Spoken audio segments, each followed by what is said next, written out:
We're just a few hours away from knowing which college football team will face off against the Miami Hurricanes in the national championship game. Miami, they took down Ole Miss last night in a semifinals thriller, 31-27. And get this, in the fourth quarter alone, there were 4 lead changes. Now here's a look at the updated bracket. Miami now waiting for the winner of the other semifinal matchup between Oregon and number 1 seeded overall seed Indiana. That game kicking off tonight. One Ring and NBC News sports editor Greg Rosenstein. Greg, good to have you. We'll get to that Miami-Ole Miss game in a minute. But first, let's talk about Indiana. You saw their dominating win in the Rose Bowl against Alabama. What do you think they have to do, and Oregon on the other side of the ball, to achieve the victory here? Always tougher beating a team a second time. Indiana, of course, edged out Oregon earlier this season. Right. You got to remember that earlier this season, Indiana went to Eugene and really put themselves on the map with a big win on the road. Yep. In that game, Dante Moore, the star quarterback for Oregon, was sacked 6 times. He also had 2 interceptions. So for Oregon, I think the key is getting Moore going early against Indiana. And I think Indiana needs to do what they did against Alabama, rush the ball. They had over 200 rushing yards on the ground a couple weeks ago, and it's going to be crucial in this matchup tonight.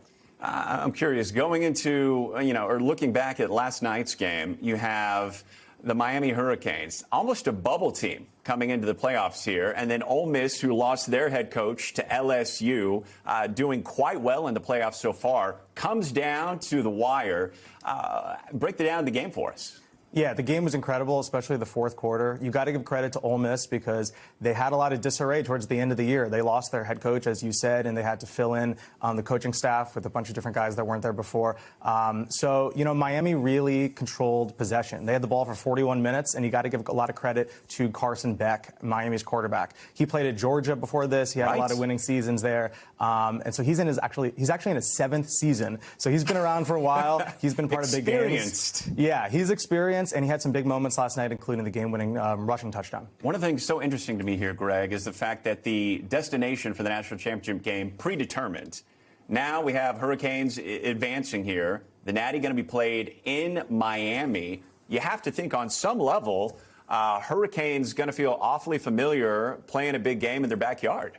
Yeah, it will be a little bit of an advantage to them. They're going to be able to train at their own facilities. They'll get to sleep in their own beds. Indiana or Oregon, whoever wins tonight will have to travel far for it. But I will say, being at the Rose Bowl last week, Indiana fans dominated Alabama fans 80-20. I think no matter who plays tonight, no matter who wins tonight, will travel. So I don't think there's going to be a big difference in terms of the fans. And really, this will be settled on the field. Who is the better team? I don't think home field advantage will make a huge difference in this one. Well said. Big picture here. Put aside your Hoosier love as an Indiana grad. When you look at the teams remaining here, how would you finish out the bracket? I think the best 2 teams are playing tonight between Oregon and Indiana. Whoever wins this matchup will win the national championship. I am a little biased, having gone to Indiana. Of course. When I was there, the teams were horrible, so, I am pretty realistic as well. But I think Indiana gets it done tonight. They're more complete. They've been the most consistent team on both sides of the ball, and if they win tonight, I think they win the national championship. All right, Greg Rosenstein breaking it all down for us. Greg, we'll see how your Hoosiers do. Thanks so much. We thank you for watching, and remember, stay updated on breaking news and top stories on the NBC News app or watch live on our YouTube channel.